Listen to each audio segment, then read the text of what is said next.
Chairwoman Klobuchar, Ranking Member Blunt, distinguished members of the committee, thank you for providing me with the opportunity to speak about the significant improvements that we've made following the events of January 6th, and to speak about the work that remains to be done. I want to begin by acknowledging the men and women of the Capitol Police who work so tirelessly to fulfill their mission of protecting the U.S. Capitol, the members of Congress, and the legislative process every day. It's my honor to work with these women and men who performed so courageously a year ago.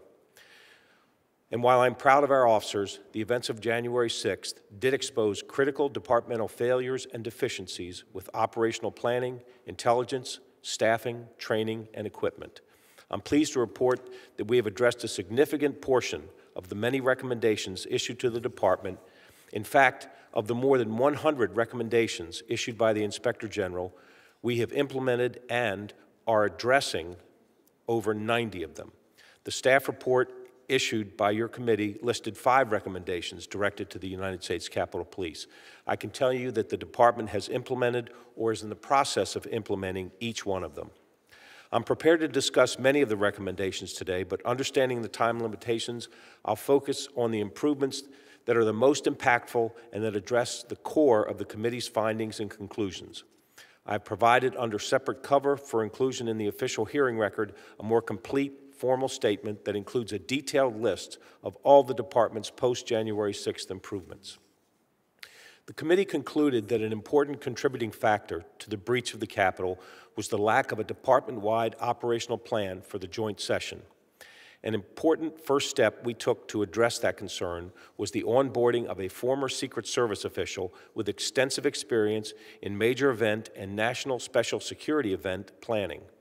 Guided by his expertise, we now take a multi-phased approach to our planning process, with a focus on information gathering, intelligence, asset determination, internal coordination, and most importantly, department-wide dissemination of all intelligence and critical information before all large and high-risk events. This also includes the creation of the department's first critical incident response plan, which now allows us to more effectively and more quickly obtain assistance from partner agencies. In short, a blueprint for operational planning has been created and put into place for all future significant events. If January 6th taught us anything, it's that preparation matters. Immediately after the 6th, the department focused on the need to strengthen our frontline officers, the Civil Disturbance Unit, or CDU. For any demonstration that involves violence or the potential for violence, the need for a well-trained and well-equipped CDU is crucial. Recognizing the tactical importance of our CDU officers, we've developed a plan to elevate their status and incentivize them to remain in the unit. The plan entails the creation of 8 hard platoons. These platoons will be permanent units whose members train together and are deployed together. We've done other things as well to strengthen the CDU and make it more effective. One such measure is the establishment of the Bicycle Response Team, which works in coordination with CDU. We can now deploy 100 trained and certified bike officers, as well as 8 trained and certified officials to complement the CDU operations. Of course, our first responders can't do their job without the proper equipment. Therefore, we've reviewed all CDU equipment and upgraded it extensively to protect our officers and enhance our ability for crowd control. Our improvements have touched every component of the U.S. Capitol Police Department, but few changes are as dramatic as the ones that we've made to the way we gather, analyze, share, use, and disseminate intelligence. However, improvements to the department's lead intelligence component, the Intelligence and Interagency Coordination Division, began before January 6th. The department recognized that the IICD's decentralized structure had created informational silos. The continued focus on this has yielded significant improvements, including a nationwide search for a permanent intelligence director. The department is in the final stages of that process. We should have somebody on board in the coming weeks. The development of a United States Capitol Police intelligence product that is now shared with the intelligence community. The issuance of a daily intelligence report distributed to all officers and officials within the department. A biweekly classified intelligence briefing.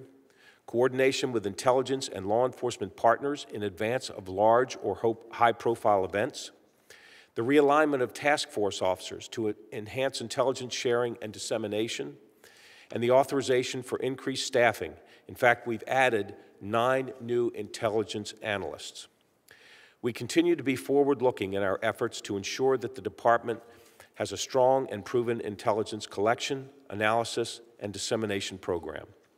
I want to thank the committee for its ongoing support during this process, in particular your support for the Capitol Police Emergency Act. I also acknowledge and appreciate the support that we have received from the Capitol Police Board.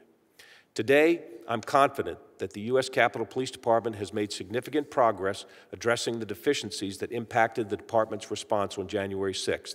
And while more work remains to be done, the men and women of the Capitol Police stand ready to fulfill their mission each and every day. Thank you very much.